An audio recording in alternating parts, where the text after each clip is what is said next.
Next, I'd like to move on to networking. So conferences are about presentations, about sharing information, but they're also about networking and building connections to other people. So networking always has a little bit of a weird sound to me, has had it, because it seems like you're trying to cozy up to people for personal gain.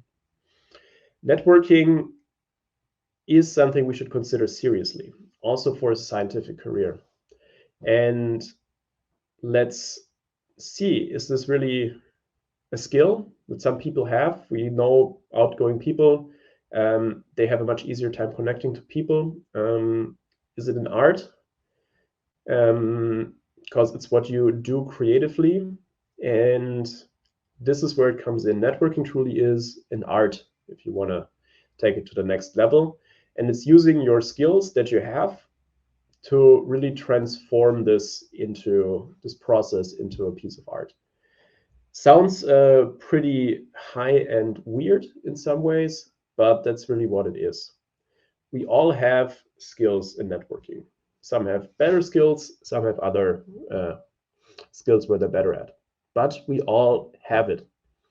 And what it takes to bring a skill out to the front is practicing. So it's practicing to connect with other people, particularly with non-scientists, that will really help you in your career. And you can really use other skills that you have to stand out from the mass. There's a lot of us out there, and we don't want to get lost in the mass. We want to stand out. And that's where your personality, your other interests, your work come in.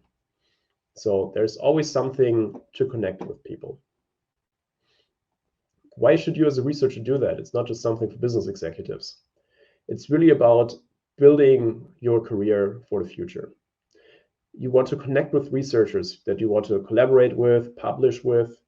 You want to have a presence online and offline as well, to see them as the person who is doing the work. It will still always be connected to a person. You'll have a much better time learning of the latest trends, and you'll find new experiences, new viewpoints, unusual perspectives that can also lead to unusual collaborations. That's within science.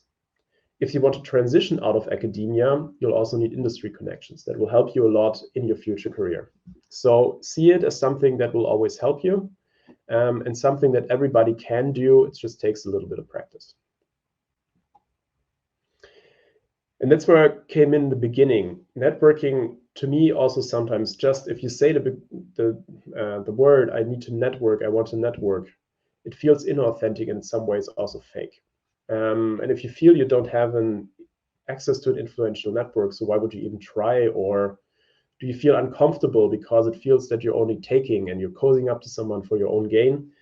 You need to change that mindset, because it's actually not what it is.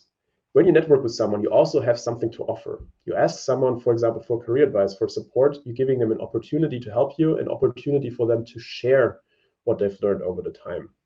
And also, you might also have something to share that they're interested in. You have a unique voice, you have a unique perspective, you have unique interests. And this might also be super interesting to somebody else. So really don't see it as a one-way street. You're not taking from someone, but in the end, it will be an exchange of two persons.